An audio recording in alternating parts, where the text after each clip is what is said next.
Assalamualaikum warahmatullahi wabarakatuh. Allahumma sholli wa sallim wa barik ala nabiyina Muhammad wa ala alihi wa ashabihi ajma'in, amma ba'du.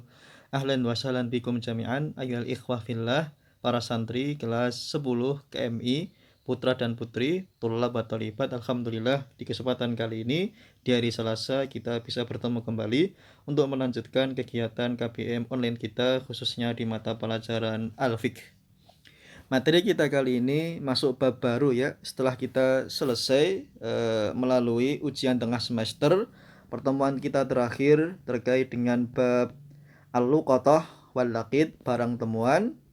Oleh karena itu kita melanjutkan materi baru, yaitu di bab al-musabaqah wal mughalabah.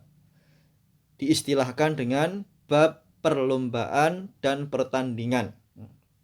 Karena apa? Karena ini terkait dengan hubungannya dengan fikih, hukum. Bahasa mudahnya, sebagai gambaran kita untuk mendalami materi, manakah perlombaan atau pertandingan yang dikategorikan boleh atau tidak, halal atau haram dalam pandangan sudut pandang syariat Islam atau dalam hukum fikih. Kita mulai. Nabda babul musabaqati wal mughalabah. Bab perlombaan dan pertandingan.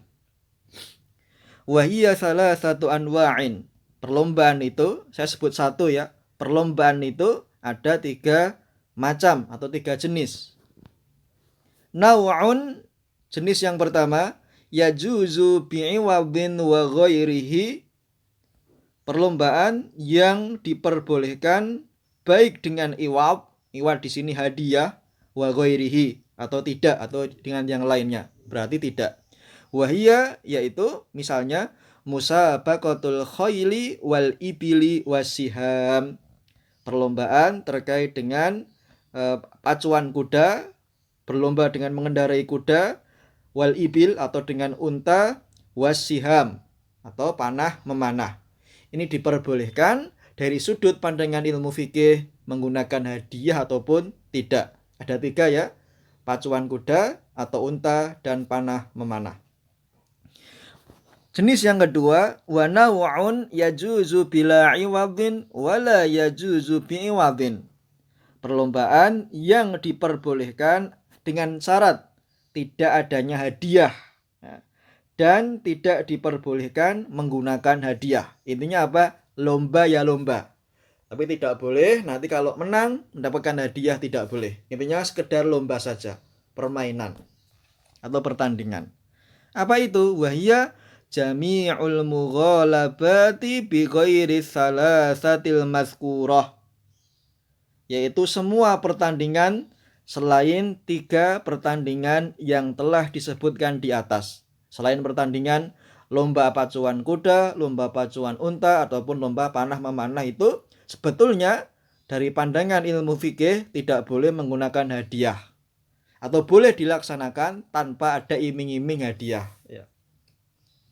Wa bi ghairi nardi wa syatronji wa nahwihima. Dan juga selain dari dadu ataupun catur dan yang sejenisnya. Fatah rumumut lakon, karena pertandingan seperti itu atau permainan seperti itu, ingat ya, dalam hukum fikih fatah rumumut lakon, hukumnya apa? Haram. Karena nanti ulama ada yang membahas kenapa diharamkan. Misal pembahasan dari beberapa ulama itu menyia-nyiakan waktu dan melalaikan kewajiban ya. Ini bukan ustadz yang mengatakan, hanya menyampaikan hukumnya ya, karena kita sedang dalam kondisi belajar.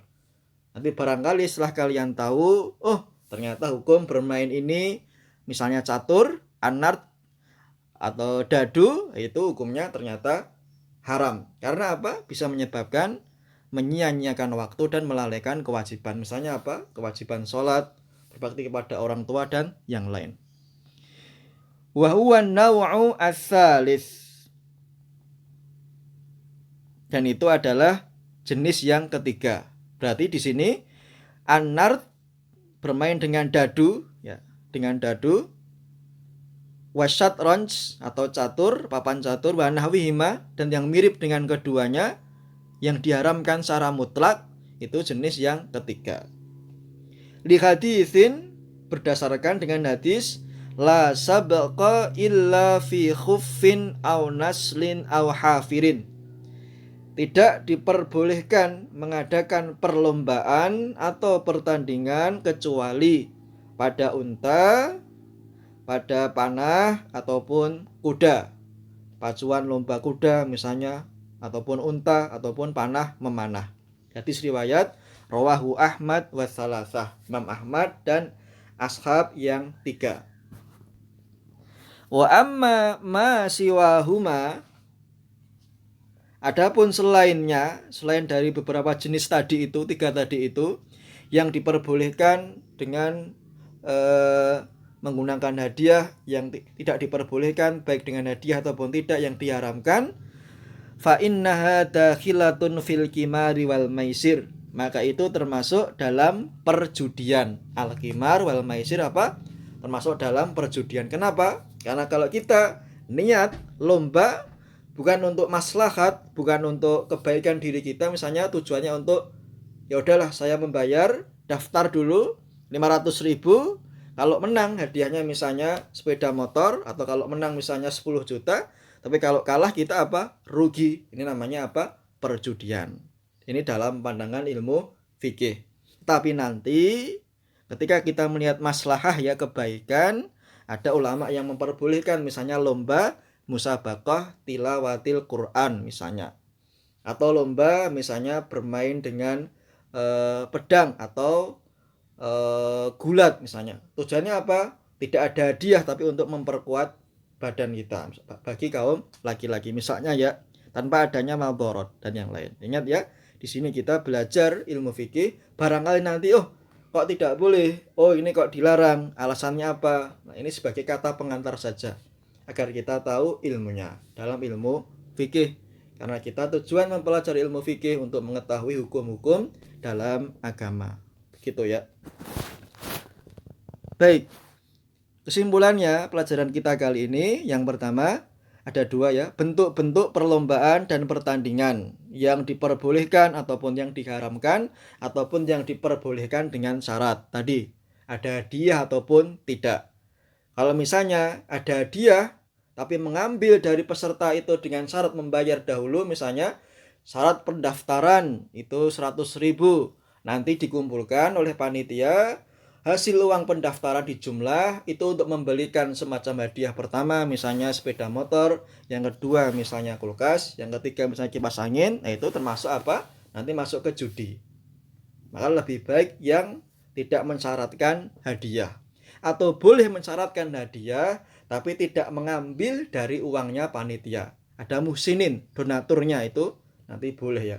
Ini hanya sekedar apa? Kita mengetahui dulu terkait dengan hukum pertandingan atau perlombaan. Kemudian yang kedua kesimpulannya, hukum seputar mengambil imbalan atau hadiah dari hal tersebut, boleh atau tidak. Jadi saya sampaikan, kalau misalnya hadiah itu khusus dari donatur, dari orang kaya, bukan dari peserta, maka itu boleh karena tidak termasuk dari apa? Qimar atau perjudian. Tapi kalau hadiahnya diambil dari masing-masing peserta, pembayaran pendaftaran, nah itu nanti masuk perjudian. Karena apa? Untung-untungan. Tadi yang juara 1 berhak mendapatkan hadiah dari jumlah uang yang dikumpulkan oleh peserta yang lain. Misalnya 1 orang membayar 100.000, jumlah pesertanya berapa?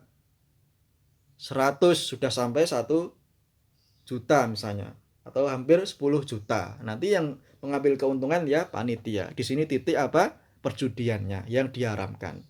Kalau misalnya sekedar perlombaan, tidak ada hadiah untuk itu, untuk ini, untuk melatih otot misalnya, atau untuk sekedar meluangkan waktu refreshing, itu pun boleh dengan syarat apa? Tidak melalaikan waktu dan meninggalkan kewajiban. Seperti itu ya, kurang lebih pembahasan terkait dengan perlombaan ataupun pertandingan ini misalnya ya. Tapi nanti misal kalau di pondok ada pertandingan futsal, pertandingan misalnya basket, misalnya renang, pingpong, itu pun boleh dengan syarat juga. Tidak boleh misalnya ketika menjelang waktu duhur atau melalaikan thalibul ilmi, itu pun juga tidak boleh. Dan hadiahnya misalnya harus dari di luar peserta para santri. Seperti itu. Baik, selesai materi kita terkait dengan bab al-musabaqah dan al-mughalabah.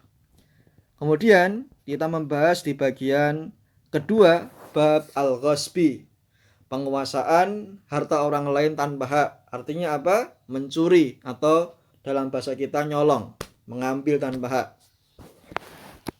Afwan, Ustaz agak mempercepat ya pembahasannya. Ini yang kedua. Babul ghasbi, nyolong atau mencuri. Wa huwal istila'u ala malil ghairi bi ghairi haqqin. Perbuatan menguasai harta orang lain tanpa hak, ya tadi menyolong atau mencuri. Wa huwa muharramun, hukumnya haram. Li hadis dengan dalil manik tata'a shibran minal ardi dulman tawaqahullahu bihi yaumal qiyamati min sib'i aradin, muttafaqun alaihi. Barang siapa yang mengambil sejengkal tanah dengan cara yang zalim, maka Allah Ta'ala akan mengalungkan 7 lapis bumi kepadanya kelak pada hari kiamat. Hadis riwayat muttafaqun alaihi, Bukhari Muslim.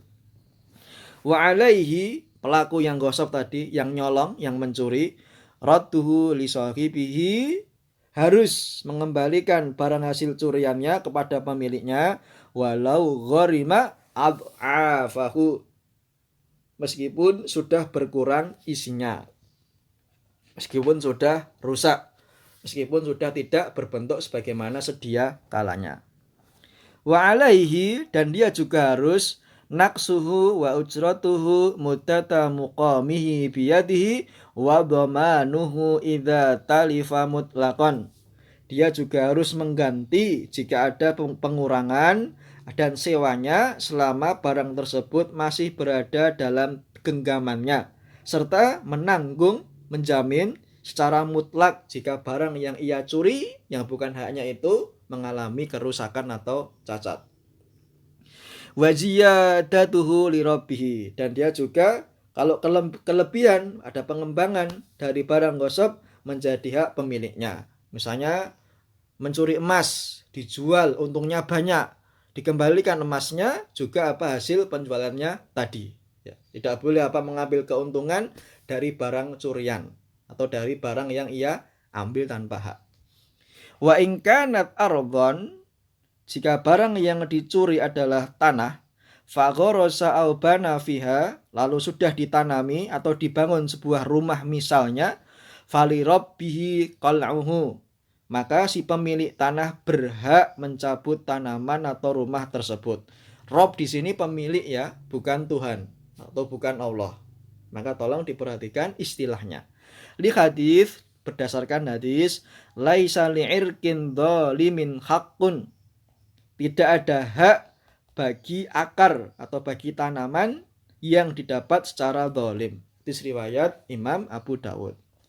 Wa manin qalabat wa manin taqalat ilaihil ainu minal ghasib wa huwa alimun, dan barang siapa yang barang hasil curiannya berpindah ke tangan penadahnya sementara ia mengetahuinya, fa hukmuhu hukmul ghasib, maka hukumnya sebagaimana orang yang berbuat ghasab atau orang yang mencuri tadi.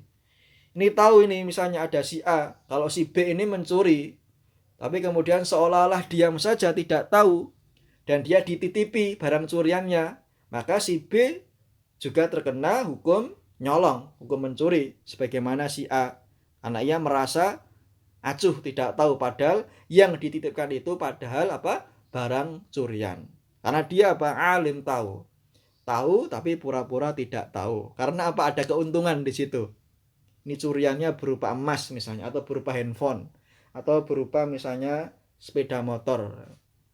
Dia dititipkan oleh orang yang mencuri tapi bilang saya nggak tahu yang nyuri siapa. Nah, itu tidak boleh. Tetap dihukumi.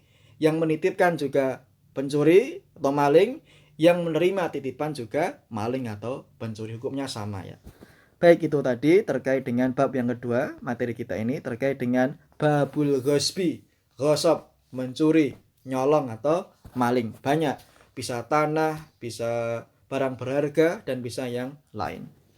Berarti kesimpulannya ada 4. Yang pertama, definisi pengertian terkait al-ghasbi. Yang kedua, hukumnya. Dan yang ketiga, apa konsekuensi bagi pelaku al-ghasab. Tadi sudah dijelaskan ya. Dan yang keempat, bagaimana terhadap orang yang sengaja menerima barang curian. Terakhir tadi ini. Wa manin taqalat ilaihil ainu minal ghasib wa huwa alim, dia tahu, fa hukmuhu hukmul ghasib. Kalau ketahuan mengaku mencuri ya, nyolong, padahal dia cuma sekedar dititipkan, tetap kalau dalam hukum Islam hukumnya potong tangan atau kisos, seperti itu. Baik, selesai materi kita 2 bab ya. Yang pertama tadi bab al-musabaqah wal mughalabah, perlombaan, pertandingan. Dan yang kedua bab al-ghasbi, bab terkait dengan mencuri atau maling. Selesai materi kita, alhamdulillah. Terkait dengan UTS ya, Masya Allah kalian ada yang sempurna nilainya, ada yang nilainya 30, itu Masya Allah ya. Dan juga ada yang pertengahan, dan juga ada yang astagfirullah, ada yang sedikit, tidak sampai, setengahnya tidak sampai. Maka yang barangkali belum beruntung, silakan disimak kembali materi yang Ustadz sampaikan dengan baik. Adapun yang Masya Allah 30 betul semua, jangan sampai merasa tinggi hati, tetap rendah hati, belajar mengikuti apa yang disampaikan asatidzah semuanya, baik di pelajaran diniyah ataupun yang umum. Semoga ilmu yang kalian pelajari selama di pondok ini, walaupun masih dengan KBM online, bermanfaat dan berkah. Aku qouli hadza, barakallahu fikum, wassalamualaikum warahmatullahi wabarakatuh.